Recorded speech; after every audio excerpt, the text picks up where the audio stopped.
গতকাল মুলগানাথন, গোপালিকা, মনোজ পন্থ একটা ভার্চুয়াল করেছেন। তার সম্পূর্ণ তথ্য আমার কাছে আছে।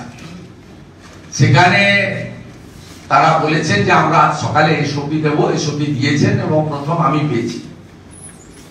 তাকে পাঠিয়েছেন এখন মমতা ব্যানার্জি খুঁজুন।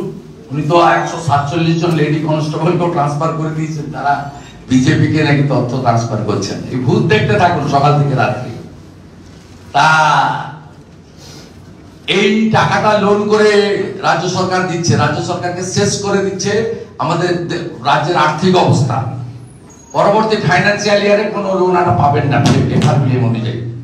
গোপালিকাজি বলছেন এর সঙ্গে একটা করে শুভেচ্ছা কার্ড যাবে মুখ্যমন্ত্রী, মানে ভোট দিন, যে আমরা এই টাকাটা দিচ্ছি, ভোট দিন। আর এসব দিতে স্বীকারই করে নেওয়া হয়েছে ফেক অ্যাকাউন্ট আছে, ফেক জব কার্ড আছে। আর ধন্যবাদ জানাবো এনফোর্সমেন্ট ডাইরেক্টরেটকে, সাথে পশ্চিমবঙ্গ পুলিশকে। তারা এতগুলো থানায় মানরেগার এফআইআর করে রেখেছিল বলেই আজকে ইডি দরজাটা খুলে দিয়েছে।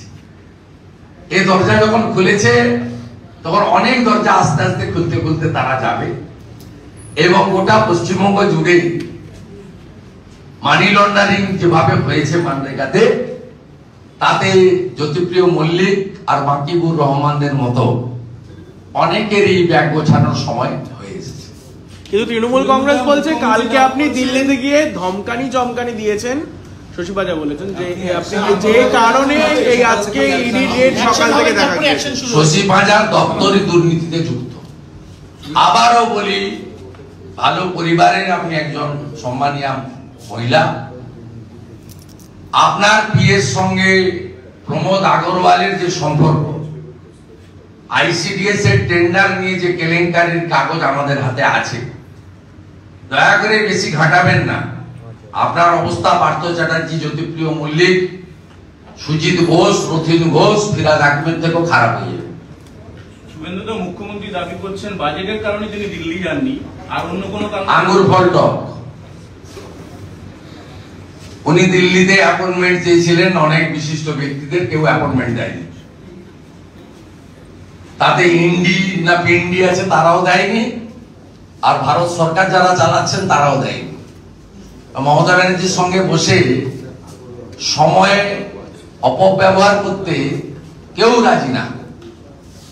ইভিন কেজরিওয়ালের অ্যাপয়েন্টমেন্ট চেয়েছিলেন, কেজরিওয়াল অ্যাপয়েন্টমেন্ট দেয়নি, যে কিছুদিনের মধ্যে হয়তো অন্য কোথাও যাবে। তাই স্বাভাবিকভাবে এত সাংবাদিক, লোক Laskar, security, private jet, special jet, metro রেলের কাজ বন্ধ, কাড়া নাকাড়া বাজিয়ে দিল্লি যাওয়াটা বেকার হয়ে যাবে। তাই এখানেই থাকি, সাংবাদিক সম্মেলন করি, এপাং ওপাং ছপাং করি, এসব করি। তাই তিনি চান, এটা হচ্ছে আঙুর ফল টক বলে না, সেটাই হয়েছে ওনার অবস্থা।